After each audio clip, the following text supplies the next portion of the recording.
Welcome to Spirits and Screams.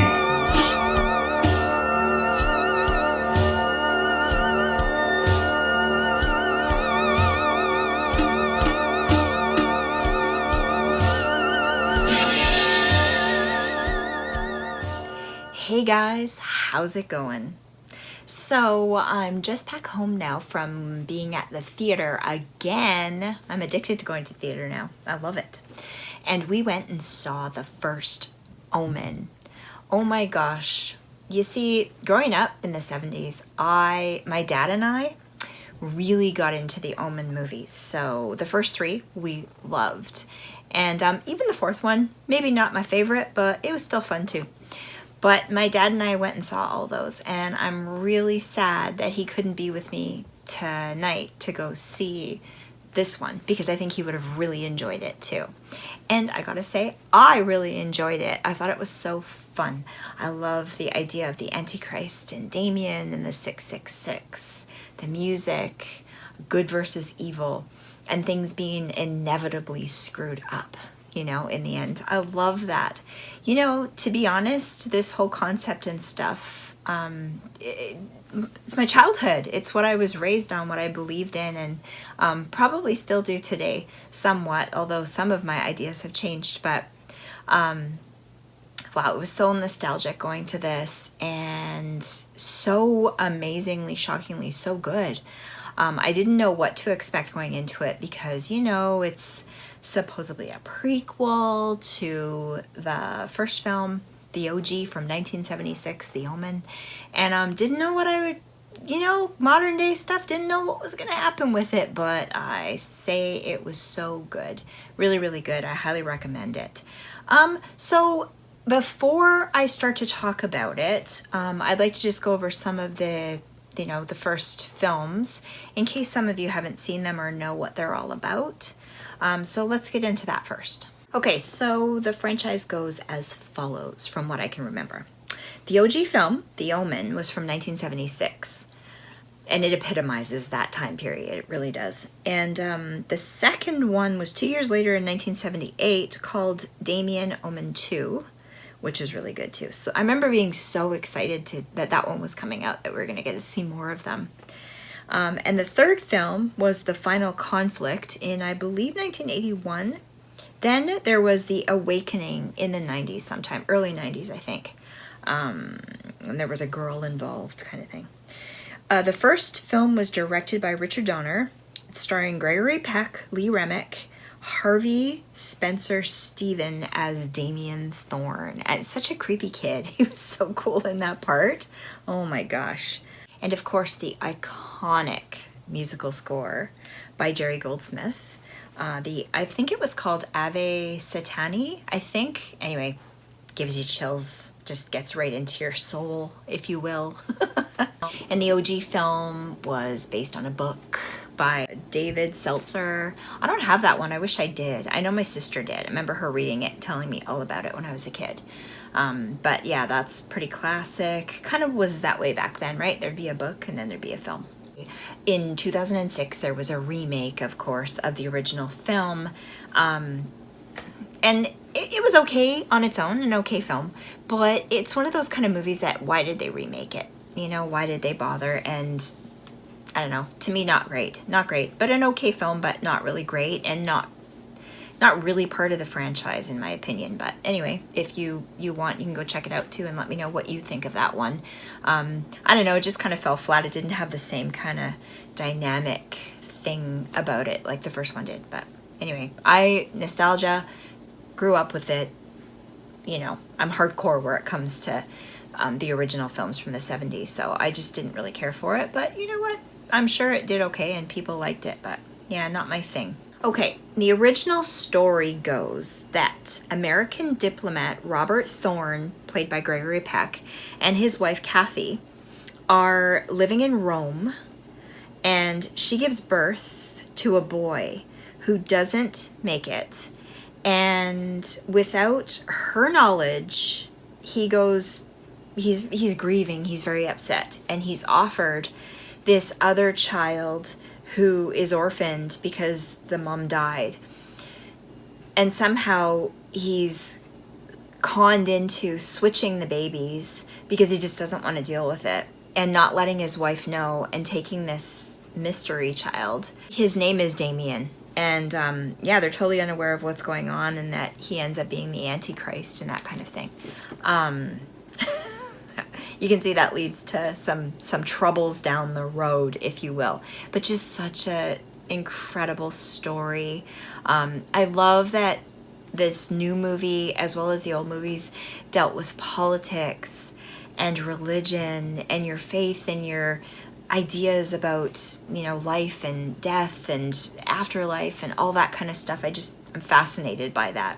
I always have been, and this is probably that franchise that really did that for me, because you remember The Exorcist. I didn't watch that until I was in my 20s because I was too scared to watch it. But this one I really sunk my teeth into and really enjoyed from the beginning. So I just love when movies have all of that stuff going on, as well as beautiful cinematography and just amazing acting and an incredible story. Love that so much. So yeah, that's the original film. So you have this picture perfect family that's kind of living their thing, and they've made it through, although there's this dark secret that the husband is hiding. And you know, it's one of those kind of stories that you know it's going to be screwed from the beginning, even though you're fighting for everything to work out and go well. One thing that was really cool about the original film too was the practical effects. The kills were just amazing, so shocking. There's a part where, you know, glass comes crashing down and decapitates somebody, and there's a creepy nanny and a scary dog, and just the kid being so he's so creepy in that role. And the music and the slow burn build up into all these horrifying things, that's just so wonderful and so amazing from that time period.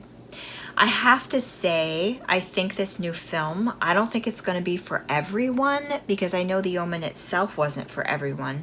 I'd suggest, though, you guys to give it a rewatch if you're kind of interested in the old ones, just to see if maybe you've changed your mind about that kind of thing. But yeah, it's kind of, like I said, it's got all those elements to it that I love so much, and a lot of people do, but there are people, I'm sure, that would find it just boring and too slow burn and too much going on, that you have to think about all these things and you have to have knowledge of all this other stuff to make it work.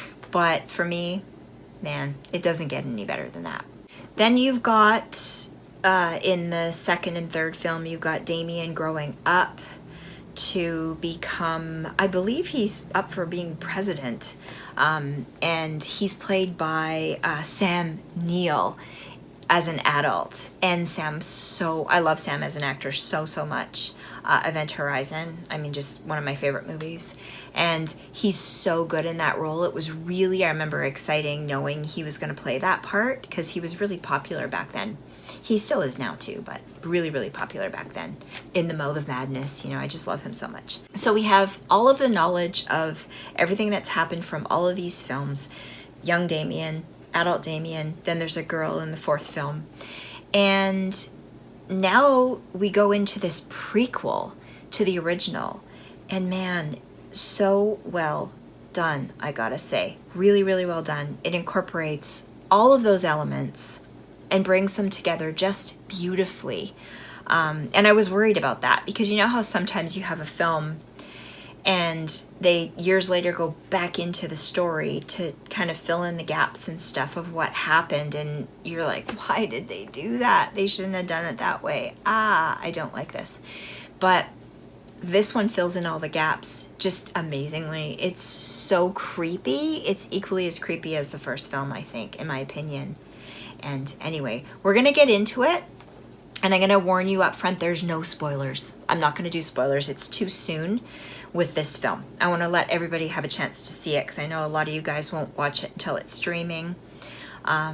So it's going to be a while before you guys all catch up with it. But for you that have seen it, you know, let's chat in the comments about it, because there's so much cool stuff to talk about. And if you haven't seen it yet, what are your thoughts on the original movies and that kind of thing? Anyway, drop your comments, long comments. I love those the best, and we can talk about it. But yeah, no spoilers. I'm just going to get into, you know, my feelings, my first feelings and all that about seeing it in the theater. The first Omen from 2024. A young American woman is sent to Rome to begin a life of service to the church, but encounters a darkness that causes her to question her faith and uncovers a terrifying conspiracy that hopes to bring about the birth of evil incarnate. Directed by Arkasha Stevenson, starring Nell Tiger, Ralph Inneson, and Maria Cabellero. Okay, so this movie. It's a prequel to the OG film, 1976, The Omen, and it incorporates all of the elements and sort of fills you in on what happened before Damien was born and became a little boy and all this stuff happened. And it's just done so well and was a lot of fun to see and watch. And I cannot wait to watch it a second time because there's just so much going on. It's a 2-hour movie, so for me, it was a lot sitting there in the theater for 2 hours because it is a slow burn. You really get into it. It might be one of those movies that you can watch when it's streaming at home, just because you'd be more comfortable at home watching it.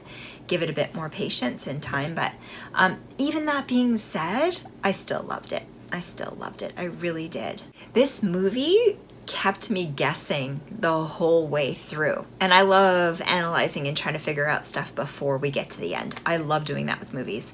But it really did keep me guessing. They've got a lot of characters that are so good at what they're doing that you're not really sure how it's going to go. And then the reveals are like, wow, what?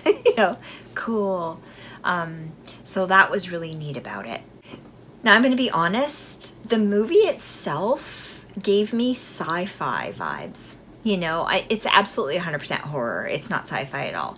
But it just gave me sci-fi vibes, if that makes sense. And if you haven't seen it, you're going to be like, what? You're crazy. But if you've seen it, maybe you understand what I'm saying. Because it just did. I just got science fiction-y kind of feel from it. But like I say, it's very much a horror, not sci-fi. But it just had that way about it somehow. So this film is set in Rome in the 70s, and the way they filmed it, the lighting, the setting, the acting, all of it very much reflects the OG film from 1976. Very, very much. It's really well done that way. It also has a modern feel to it somewhat, and I think that's where it might appeal to younger audiences. It does have a modern feel to it. It's a little bit different than the original film, but very, very similar to it, including the slow burn, like I said, but you're never bored. It's a really captivating story, and it really keeps you invested the whole way through. And there's enough horror and jump scares and interesting plot twists happening that it kind of keeps you going right to the end. The acting is phenomenal by everybody. It's so good. Our lead character's name is Margaret, and she's played by Nell Tiger. And I gotta say, man, she is so good. She carries that thing so well right from the beginning to the end.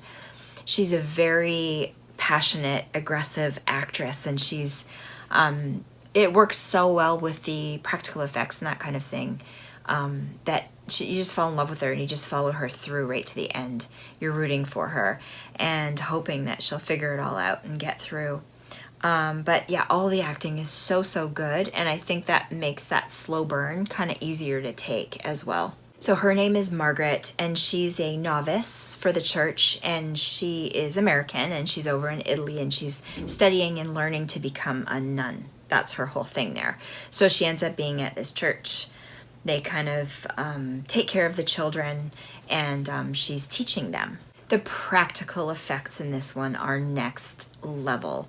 And the way the acting is combined with the practical effects is just, wow, it just puts it over the top. I gotta say, if you're squeamish, you might want to skip this one because they do show a lot, and it's pretty graphic, and it's pretty realistic and crazy. I loved it though so much, and makes for a great horror movie. There's this one scene with the baby, and of course I'm not going to tell you what happens or anything like that because there's no spoilers, but it's so well done and freaky that I want to watch it again to see how they did it, because it's, wow, just incredible. And I'm thinking maybe that's where I got maybe the sci-fi-ish element feeling came from that scene. I'm not sure. But if you've seen it, I'm sure you know what I'm talking about. So freaky, so crazy. Wow, people are so creative, you know? So creative. And it's super well done. But like I said, if you're squeamish, you might not want to watch this one, or at least be prepared to close your eyes during those parts, because you might not want to see all of it. And then we've got some scenes that reflect on the OG film, a nod to the film. So that's really cool. I really enjoyed that. I think it's neat when they do that, because it makes you kind of feel like you're back there. It kind of ties the two together. One thing I will say though, I think because it had a slight modern feel to it, look to it, this film, I'd have to re-watch the first 3 films again, but me, in my mind, putting it before the first film. Of course, the story and everything is about a prequel to the first film, but just the look of it and feel of it, I don't know if it worked that way for me. Like, if it felt like it was a prequel, it felt almost like it was a little bit more modern than the original film. But I probably just have to rewatch the originals, you know, again, just to kind of get a feel for that. Maybe rewatch this one more time too. That might be me nitpicking a lot, but that was my first kind of impression, was it was a little bit more modern. Probably because the OG film implied a lot. You didn't see a lot of the gore in the special effects when there were kills, that kind of thing. It was implied. This one shows it. You see everything. And so maybe that is kind of where I'm getting taken out of it a bit. That being said, it's so good. Like, I mean, the effects and stuff are so good, and I wouldn't expect anything less nowadays, you know, because I've seen so much up to now with practical effects, so I expect that stuff to happen in these films. But yeah, just a little bit of a thing. Kind of curious if you guys that have seen it, what you think about that too. So this one's set in Rome in the 70s. Like I said, there's hippie protesters. So you've got politics and religion and all that kind of good stuff that we had in the other 4 films. And so that's cool that they carried that on and made that a thing, because I know nowadays people are kind of, I think, scared to touch on stuff like that for, you know, causing it controversy. But I think it was really cool that they did that. That's what made the first 3 films so cool, in my opinion. So yeah, that's definitely there. There's also jump scares and that kind of thing, but they're so well done that you don't expect stuff, but you love it all at the same time. It's kind of one of those, you're freaked out, but it's a good thing, you know. They've done it really well. And as a little side note to my friend Nye from Nye's Bizarre Cinema, Nye, the practical effects and the creepiness of this thing, you're gonna love this movie. I guarantee it. Now, even though this is a prequel and we know what's gonna happen because we've seen the other 4 films, which it all interconnects really well, the way they unveil the story, it makes it so that I think there's going to be more films. Like, it's not such a doom and gloom, that's it ending. There's some parts that are kind of open-ended that they could do more films. And I think that's really cool. I kind of welcome that. I want to see more of this, especially if it's the same people doing it.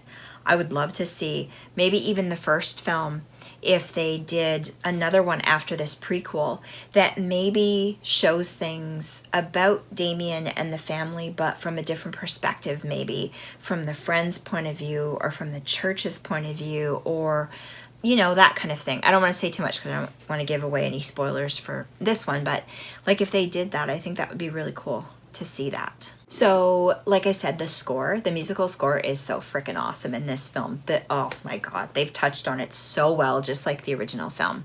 And I guess the musical score this time is done by Mark Corbin, and kudos, Mark, because you did a good job. They even bring back the Ave Satani, you know, such a moment. It's so good. They did it exactly perfect, and yeah, it's really a lot of fun. I think I love when they do that. It just that song, it just gives me chills right down my back. Like, I just love it so much. It's perfect.